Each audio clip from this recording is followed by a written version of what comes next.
नमस्ते, मैं हूं आपके साथ जसप्रीत कौर। यूपी के गोरखपुर में फिरौती के लिए एक बच्चे की हत्या का सनसनीखेज मामला सामने आया है। गोरखपुर के पिपराइच इलाके के मिशौली टोले का 14 साल का बलराम रविवार को अचानक घर से लापता हो गया। इसके बाद एक अनजान व्यक्ति ने फोन पर बलराम गुप्ता के पिता से 1 करोड़ रुपए की फिरौती मांगी।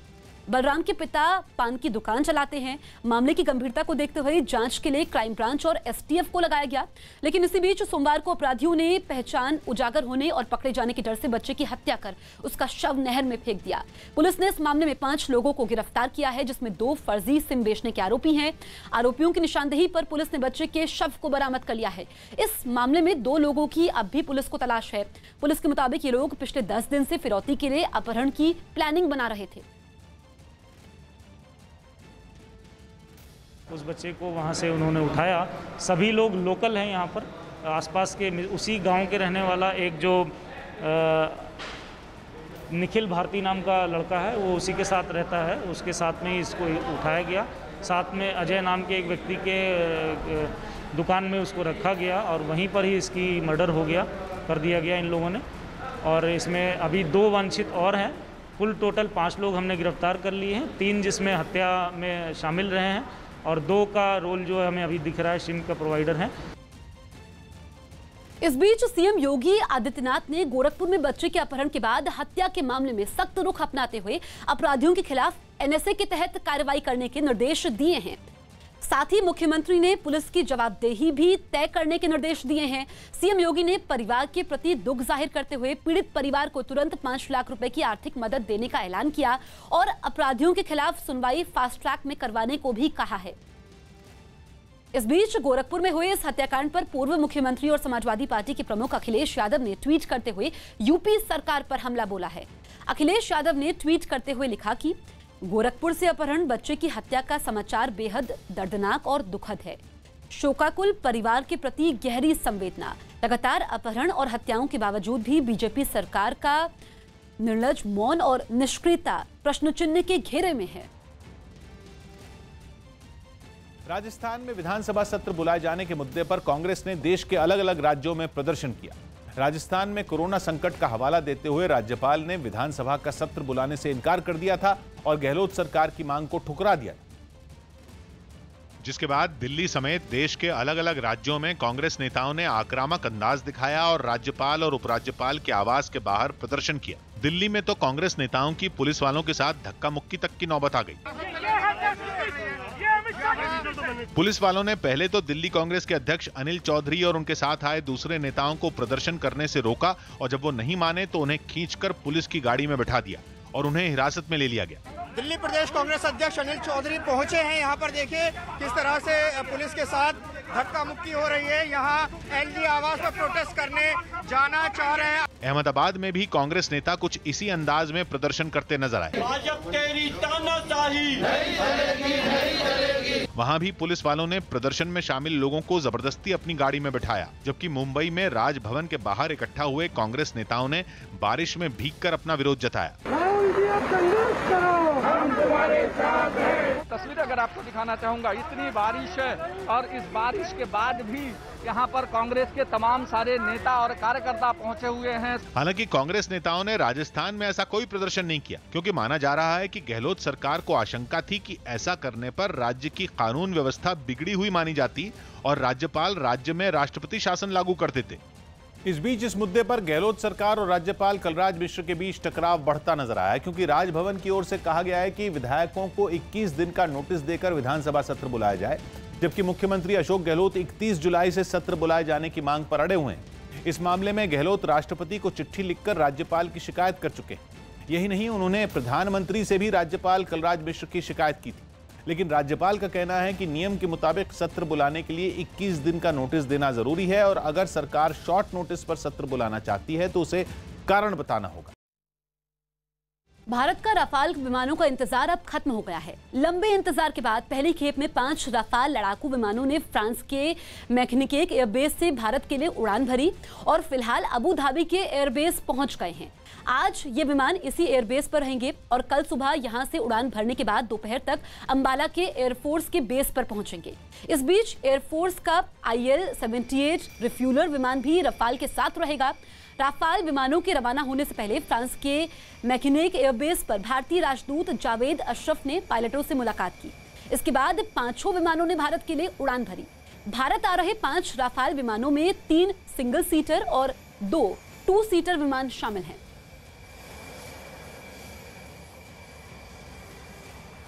अयोध्या में 5 अगस्त को राम मंदिर के भूमि पूजन के लिए देश भर से पवित्र नदियों का जल और तीर्थ स्थलों की मिट्टी भेजने का काम तेज हो गया। इसी कड़ी में उत्तराखंड के हरिद्वार से गंगा जल और नदी की रेत अयोध्या भेजी गई और इसके लिए हर की पौड़ी पर वीएचपी की तरफ से एक कार्यक्रम रखा गया, जहां सबसे पहले गंगा की विधि विधान से पूजा और आरती की गई। कार्यक्रम में प्रदेश की राज्यपाल बेबी रानी मौर्य और श्री राम जन्मभूमि तीर्थ क्षेत्र ट्रस्ट के सदस्य परमानंद गिरी महाराज समेत कई साधु संतों ने हिस्सा लिया।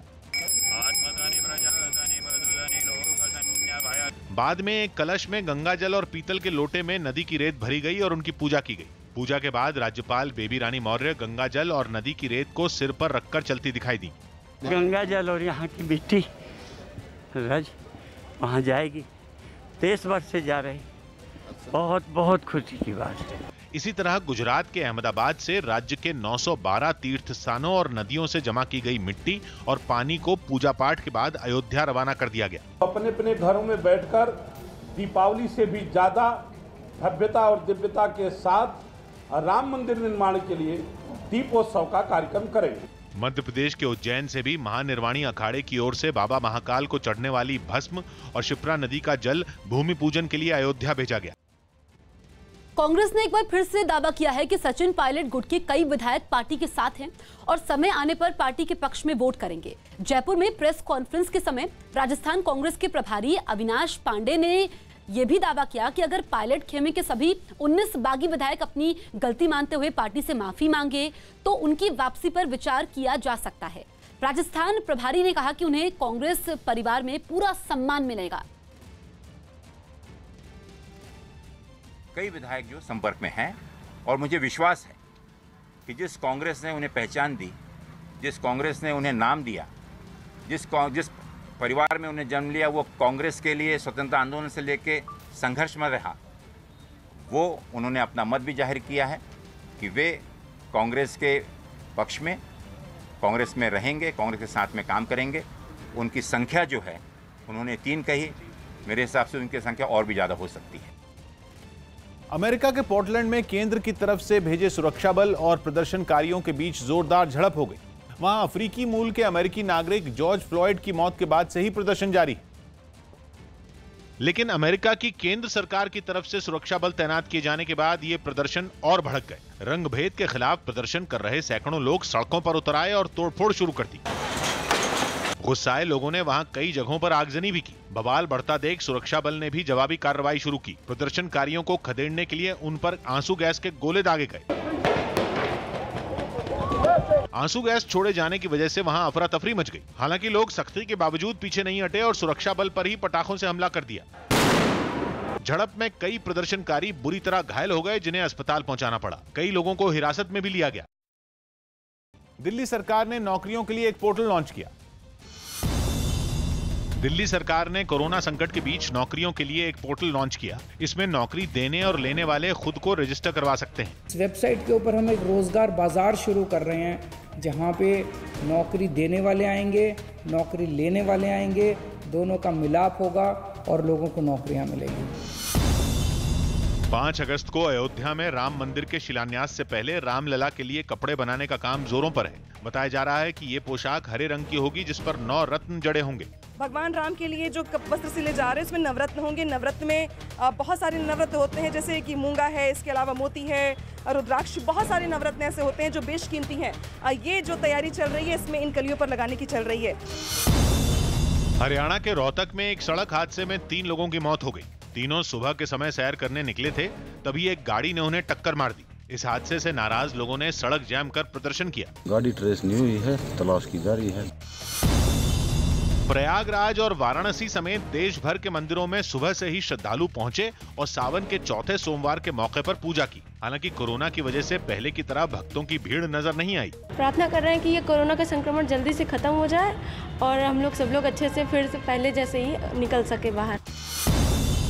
चीन के मुद्दे पर राहुल गांधी ने एक बार फिर केंद्र सरकार को घेरा और ट्विटर पर शेयर किए गए एक वीडियो के जरिए ये संदेश दिया कि देश के सामने सच लाने के लिए वो अपना राजनीतिक करियर दांव पर लगाने के लिए तैयार है। If you want me to lie that the Chinese is not entered this country, I'm not going to lie. I don't mind, my whole career goes to hell. जिसके बाद बीजेपी ने उन पर तंज कसा।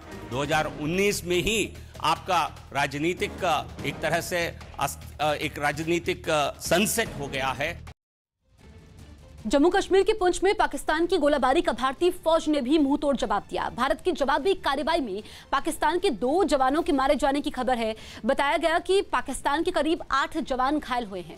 पिछले 3 दिनों से पाकिस्तान की तरफ से लगातार राजौरी, नौशेरा, सुंदरबनी, अखनूर और कश्मीर के नौगाम और रामपुर सेक्टर में भारी गोलाबारी की जा रही है। भारतीय सेना ने भी पाकिस्तानी सेना को करारा जवाब दिया है। पीओके, हाजीपीर और भिम्बर इलाके में पाकिस्तानी सेना की कई चौकियों को भारी नुकसान होने की खबर है।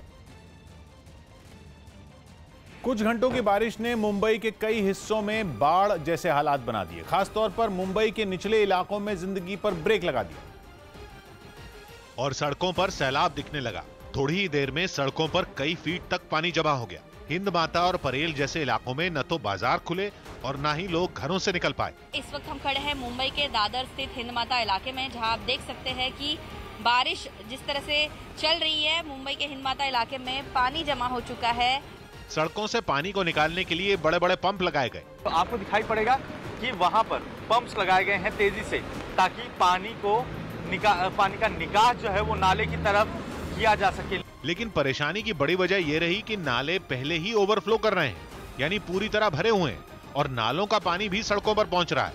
मुंबई के पास नवी मुंबई में भी कई घंटों तक बारिश चलती रही, जिसकी वजह से घरों से निकले लोगों को घंटों तक ट्रैफिक जैम में फंसना पड़ा। ज्यादातर अहम रास्तों पर बारिश की वजह से गाड़ियां सरक कर चलती रहीं। सचिन पायलट खेमे के विधायक हेमाराम चौधरी ने रणदीप सुरजेवाला के बयान पर पलटवार किया। हेमाराम चौधरी ने दावा किया कि गहलोत खेमे के कई विधायक पायलट खेमे के विधायकों के संपर्क में हैं और जैसे ही गहलोत सभी विधायकों की बाड़ेबंदी खत्म करते हैं, वो लोग पायलट गुट से आकर मिल जाएंगे। रणदीप सुरजेवाला ने दावा किया था कि पायलट कैंप के 3 विधायक जल्द ही जयपुर पहुंचने वाले हैं। इसी के जवाब में हेमाराम चौधरी ने दावा किया कि पायलट खेमा पूरी तरह से एकजुट है। गहलोत खेमे में जो बाड़ाबंदी में विधायक बैठे हैं, उन विधायकों में हताशा है। उस हताशा को रोकने के लिए, उन विधायकों को दिलासा दिलाने के लिए इस तरह का सुरजेवाला जी बयान दे रहे हैं। वहाँ पर 10 से 15 विधायक आज भी हमसे संपर्क कर रहे हैं और हमें कह रहे हैं कि ज्यों ही बाड़ाबंदी हटी हम यहाँ से भाग निकलेंगे। सऊदी अरब में एक दिन बाद शुरू हो रही हज यात्रा से पहले मक्का मस्जिद को सैनिटाइज किया गया। जिस हज यात्रा के लिए दुनिया भर से हर साल करीब 25 लाख मुसलमान मक्का पहुंचते हैं, इस साल कोरोना की वजह से महज 1000 लोगों को ही इसकी इजाजत दी गई और उस पर भी कई तरह के नियम बनाए गए हैं, जिनके पालन के लिए हज यात्रियों के मस्जिद में पहुंचने से पहले सफाई कर्मचारी उसके चप्पे चप्पे को सैनिटाइज करते नजर आए। खंभों और कालीन पर भी सैनिटाइजर का छिड़काव किया गया। मक्का में हज के महीने में जहां पैर रखने तक की जगह नहीं मिलती थी, वहां श्रद्धालुओं की संख्या बेहद कम दिखी। श्रद्धालुओं को लेकर मक्का पहुंची बस भी लगभग खाली ही दिखी। इन लोगों का तापमान चेक करने के बाद ही होटल में घुसने की इजाजत दी गई और सभी के चेहरे भी मास्क से ढके नजर आए। गया में जेडीयू विधायक मनोरमा देवी के घर को सैनिटाइज किया गया। बिहार के गया में जेडीयू के विधायक मनोरमा देवी के पति की कोरोना से मौत के बाद उनके घर और उसके आसपास के इलाके को सैनिटाइज किया गया। यूपी के गोरखपुर में 14 साल के लड़के की अपहरण के बाद हत्या मामले में सीएम योगी ने पीड़ित परिवार को 5 लाख की मदद का ऐलान किया।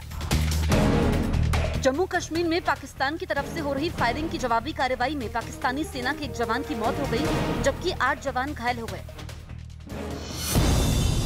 दिल्ली के पास नोएडा के एक अस्पताल में कोरोना पॉजिटिव एक महिला ने डॉक्टर पर छेड़छाड़ का आरोप लगाया।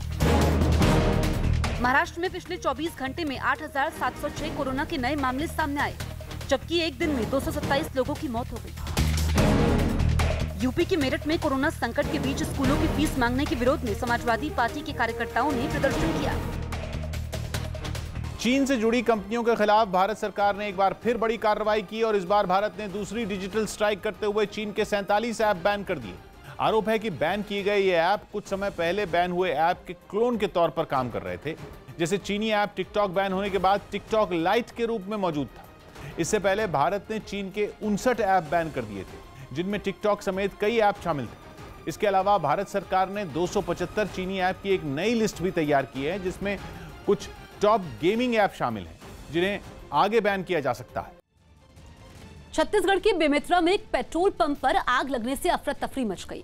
यह आग एक मोटरसाइकिल में पेट्रोल डालने के समय लगी और अचानक से भड़क गई, जिससे पंप पर हड़कंप मच गया। इससे पहले कोई कुछ समझ पाता कि तेल डालने वाला पाइप और मोटरसाइकिल आग की लपटों से घिर गए। इससे पहले वहां सब कुछ सामान्य दिखा। मोटरसाइकिल सवार 2 आदमी पेट्रोल भरवाने के लिए पंप पर पहुंचे और अपनी मोटरसाइकिल में पेट्रोल भरवाने लगे, लेकिन इसी बीच उस मोटरसाइकिल की टंकी से आग की लपटें निकलने लगी। आग लगते ही वहां मौजूद लोग भागने लगे, जबकि एक कर्मचारी तेल के पाइप को पकड़कर उसमें लगी आग को बुझाने की कोशिश करने लगा। तभी पंप का एक दूसरा कर्मचारी आग बुझाने वाली मशीन लेकर वहां पहुंचा और केमिकल के जरिए मोटरसाइकिल और पाइप में लगी आग बुझा दी। दिल्ली में अनलॉक लागू होने के बाद यमुना का पानी फिर प्रदूषित हो गया, जिससे शहर के कई इलाकों में पानी की समस्या खड़ी हो गई। कोरोना की वजह से लगे लॉकडाउन के दौरान नदी का पानी काफी हद तक साफ हो गया था, लेकिन अनलॉक लागू होने के बाद एक बार फिर से शहर के छोटे बड़े नाले और फैक्ट्रियों से निकलने वाला कचरा नदी में गिरने लगा, जिससे यमुना फिर प्रदूषित हो गई। आलम यह है कि प्रदूषण की वजह से नदी में झाग भी बनना शुरू हो गया। इस वक्त हम ओखला बराज पर मौजूद हैं और जहां पर ये आप पानी देख रहे हैं, दरअसल पानी इस तरीके से जो सफ़ेद झाग जो आपको नज़र आ रहा है, ये साफ दर्शा रहा है कि पानी एक बार फिर जहरीला होना शुरू हो गया है। इस बारे में जब न्यूज़ 18 की टीम ने दिल्ली जल बोर्ड के अध्यक्ष सत्येंद्र जैन से बात की तो उन्होंने यमुना में बढ़े प्रदूषण के लिए हरियाणा सरकार को जिम्मेदार ठहरा दिया। हरियाणा की ओर से पॉल्यूटेड वाटर छोड़ा जा रहा है और इंडस्ट्रियल वेस्ट है, जिसकी वजह से अमोनिया उसके अंदर काफ़ी ज़्यादा मात्रा में आ गया। यमुना के प्रदूषित होने से दिल्ली सरकार की परेशानियां बढ़ गईं, क्योंकि प्रदूषण की वजह से कुछ इलाकों में पानी की सप्लाई रोकनी पड़ी। सुशांत सिंह राजपूत आत्महत्या मामले में करण जौहर के धर्मा प्रोडक्शंस के सीईओ अपूर्व मेहता को मुंबई पुलिस ने आज पूछताछ के लिए बुलाया है। पुलिस ने साथ ही धर्मा प्रोडक्शंस के बैनर तले बनी फिल्म ड्राइव की कॉन्ट्रैक्ट की कॉपी मांगी है। पुलिस ये जानने की कोशिश में है कि आखिर वो कौन सा टकराव था जिसकी वजह से फिल्म को नेटफ्लिक्स पर रिलीज करना पड़ा और करण जौहर और सुशांत सिंह के बीच क्या विवाद हुआ था। बताया गया कि इस हफ्ते पुलिस करण जौहर को भी पूछताछ के लिए बुला सकती है।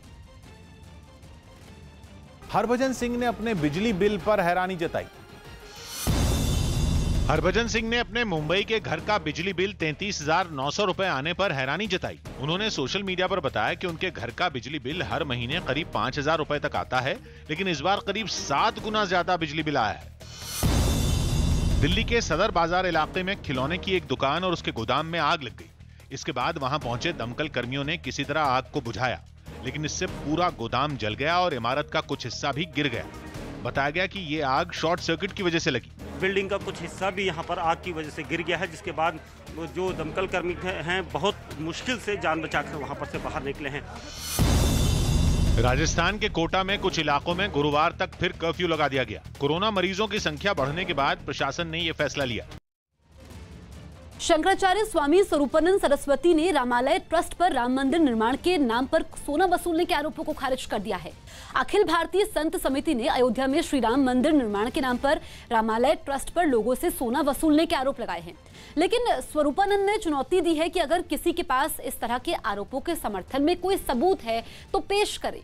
इतना ही नहीं, स्वरूपानंद सरस्वती का दावा है कि उनके प्रयासों से ही राम मंदिर के ताले खोले गए थे। साथ ही स्वरूपानंद सरस्वती ने वीएचपी पर भी कई गंभीर आरोप लगाए।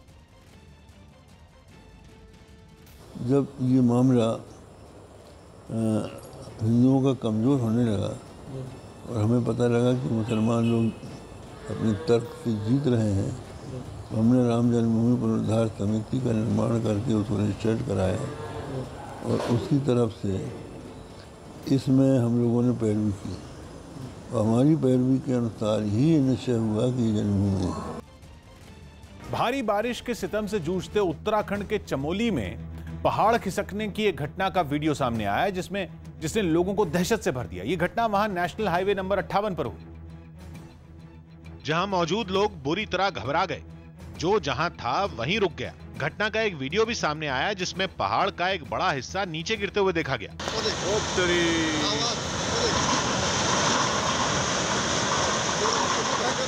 पहाड़ खिसकने की इस घटना ने लोगों को बुरी तरह डरा दिया। घटना के वक्त कई लोग वहां मौजूद थे जो बाल बाल बच गए। बाल बाल बचे भाई गाड़ियां। चमोली में हुई इस घटना की वजह से नेशनल हाईवे नंबर 58 बंद हो गया। रात भर प्रशासन की तरफ से मलबा हटाने का काम किया गया, जिसकी वजह से लोगों को काफी मुसीबतों का सामना करना पड़ा। दिल्ली के नरेला इलाके में बदमाशों ने एक व्यक्ति की मारकर हत्या कर दी। बताया गया कि मरने वाले रवि नरेला इंडस्ट्रियल एरिया के ही खेड़ा खुर्द गांव का रहने वाला था। बदमाशों ने रवि पर अंधाधुंध फायरिंग की। हमले में रवि को 5 गोलियां लगी, जिसकी वजह से उसकी मौके पर ही मौत हो गई। फिलहाल पुलिस मामले की जांच में जुटी है। शुरुआती जांच में मामला गैंगवॉर से जोड़कर देखा गया है। बाहर आए थे, मेरे पापा से पूछी, पापा भाई का है? पापा कहने लगे कि वो बाहर खड़े हैं। मैंने बाहर खड़े हैं, वो बाहर तो ऐसे पटाखों की आवाज़ आ रही है। पापा कहने लगे पता नहीं कौन है, अंदर से डंडा लेकर मैं देख रहा हूँ। जब मेरे पापा डंडा लेके बाहर आए ना तो इतने वो भाग चुके थे, पर 6-7 जने थे वो। हमने शकल नहीं देखी उनकी। कितने राउंड गोली चली है ये नहीं पता सर। पुलिस किस टाइम आई थी? तुरंत आई थी या थोड़ी लेट आई? पुलिस टाइम से हाँ आ चुकी थी।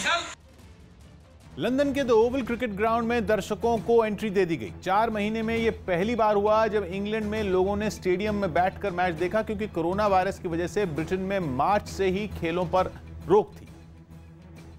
मगर पाबंदियों में छूट की तरफ एक और कदम बढ़ाते हुए द ओवल क्रिकेट ग्राउंड में लोगों के लिए मैच रखा गया और लोग ऑनलाइन खरीदी गई टिकट को साथ लेकर पहुंचे। वो सावधानी बरतते हुए स्टेडियम के बाहर एक दूसरे से 2 गज की दूरी पर भी खड़े नजर आए। हालांकि 25,000 से ज्यादा सीटों वाले स्टेडियम में महज 1000 लोगों को ही मैच देखने की इजाजत दी गई। जब 4 महीने बाद अपनी आंखों के सामने टीमों को खेलता देखने का मौका मिला तो क्रिकेट के फैन बेहद खुश दिखे। लेकिन इस जोश के बीच स्टेडियम के अंदर बहुत जगह सोशल डिस्टेंसिंग तार-तार हो गई। उस पर भी कोरोना वायरस के खतरे के बावजूद ज्यादातर लोगों के चेहरों पर मास्क भी नहीं दिखे और कुछ ही लोग एक दूसरे से दूरी बनाकर मैच देखते नजर आए। पाकिस्तान के लाहौर में भाई तारू सिंह जी के गुरुद्वारा शहीदी स्थान को मस्जिद बताए जाने और इसे मस्जिद के रूप में बदलने के प्रयासों पर भारत ने कड़ी आपत्ति जताई है। भारत ने इस मामले में पाकिस्तान के उच्चायोग के सामने आपत्ति जाहिर करते हुए कहा कि शहीदी स्थान एक ऐतिहासिक गुरुद्वारा है, जहां भाई तारू जी ने साल 1745 में बलिदान दिया था और इस स्थान को सिख समुदाय पवित्र मानता है। ऐतिहासिक शहीदी स्थान से जुड़ा एक वीडियो सामने आया है जिसमें एक शख्स इसे मस्जिद शहीदगंज बता रहा है। साथ ही दावा कर रहा है कि इसके लिए सैकड़ों मुस्लिमों ने कुर्बानी दी थी। भारत ने इस मामले में पाकिस्तान सरकार से निष्पक्ष जांच की मांग की है। दिल्ली सिख गुरुद्वारा प्रबंधक कमेटी ने भी विदेश मंत्रालय के समक्ष ये मुद्दा उठाया था। सारे मामला पीर आला हज़रत रहमतुल्लाह तआला दे बड़े बेटे तशरीफ लिया, उन्हां दे पत्थर लग्या, खून निकलिया। पीर सैयद दीनार अली शाह साहब ਵੱਡੇ ਬੇਟੇ ਦਾ हाँ जी, मुस्तफा रज़ा खान साहब। ਮੁਸਤਫਾ ਰਜ਼ਾ ਖਾਨ ਉਹਨਾਂ ਦੇ ਵੀ ਇੱਥੇ ਗਾਜ਼ੀ ਦੀ हैसियत ਨਾਲ पत्थर लग गया। इतनी एक मजहबी और मजहबी शख्सियात ने अपनी जानी माली कुर्बानियां दी थी। देश भर के विश्वविद्यालयों में फाइनल ईयर की परीक्षाओं के मुद्दे पर सुप्रीम कोर्ट ने यूजीसी से जवाब मांगा, क्योंकि यूजीसी ने सभी विश्वविद्यालयों को एक नोटिफिकेशन जारी किया था और कहा था कि वो 30 सितंबर तक फाइनल ईयर की परीक्षाएं करवा लें। लेकिन कई छात्र संगठनों ने कोरोना का हवाला देते हुए इसका विरोध किया और अदालत में एक याचिका दाखिल की, जिसमें यह मांग की गई कि कोरोना की वजह से आखिरी साल की परीक्षाएं रद्द कर दी जाएं और छात्रों को पिछले साल की परीक्षाओं के आधार पर नंबर दे दिए जाएं। जिसके बाद सुप्रीम कोर्ट ने इस मामले में यूजीसी से जवाब मांगा। मामले पर अगली सुनवाई शुक्रवार को होगी।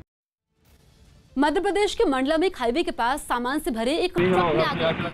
बताया गया कि ट्रक में आग शॉर्ट सर्किट की वजह से लगी, जिसने देखते ही देखते कुछ ही पलों में पूरे ट्रक को अपनी चपेट में ले लिया। आग लगने के बाद पहले तो कुछ वक्त तक उससे सिर्फ धुआं निकलता दिखा, लेकिन थोड़ी ही देर बाद उससे आग की लपटें उठने लगी। आग लगने की जानकारी मिलते ही कई लोग इकट्ठा हो गए, जिसके बाद दमकल विभाग को इसकी सूचना दी गई। लेकिन इससे पहले ही दमकल विभाग की टीम मौके पर पहुंचती ट्रक पूरी तरह से जलकर राख हो गया।